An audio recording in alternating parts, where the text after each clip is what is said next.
നമ്മളുടെ ഒരു സ്റ്റാറ്റസൊക്കെ കീപ്പ് ചെയ്ത് പലതൊക്കെ നോക്കിയിട്ടാണ് നമ്മൾ നാമം ജപിക്കുന്നത്. എല്ലാം മറന്ന് നാമം ജപിക്കണവർക്ക് പറയണില്ലേ, വസ്ത്രം അഴിഞ്ഞു പോയാൽ പോലും അറിയണില്ല അത്രേ. ശ്രീരാമകൃഷ്ണ പരമഹംസർ നൃത്തം ചെയ്തിട്ട് വസ്ത്രം വഴിയിൽ അഴിഞ്ഞു പോയി. എന്നിട്ട് ആ വസ്ത്രം എന്ന് പറഞ്ഞ് കൊണ്ടുകൊടുത്തപ്പോൾ അദ്ദേഹം ചോദിച്ചിട്ട് അതിനെൻ്റെ ദേഹം എവിടെയാണ് ഈ വസ്ത്രം ധരിക്കാമെന്ന്.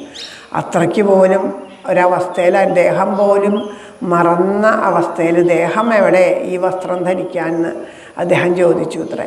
അപ്പോൾ അത്രയും അങ്ങനെയുള്ള നിലയിൽ അദ്ദേഹം ചെയ്തു. അപ്പോൾ ഈ കഥകളൊക്കെ നമ്മളോട് പറയേണ്ട അത്രയ്ക്കൊന്നും ഇല്ലെങ്കിലും നമ്മളിതാ ഇതുപോലെയുള്ള സത്സംഗത്തിലിരിക്കുമ്പോൾ നമ്മുടെ മനസ്സ് ആ സമയത്തെങ്കിലും മറ്റുള്ളതൊന്നും ശ്രദ്ധിക്കാണ്ട്, കാരണം നമ്മൾ മറ്റെന്തെങ്കിലും ഒന്ന് ശ്രദ്ധിച്ചു അതിൻ്റെ പുറകെ പോയാൽ എല്ലാവരും അങ്ങോട്ട് നോക്കി, എല്ലാവരും അത് നോക്കി, അതെന്താ പിന്നെ അതായി നമ്മുടെ ശ്രദ്ധ. ഈ പറയണതൊന്നും നമ്മൾ ശ്രദ്ധിക്കില്ല, അതെവിടെയാണ് ഇതെവിടെയാണ്, പിന്നെ അത് തന്നെ നോക്കിയിരിക്കുകയായി.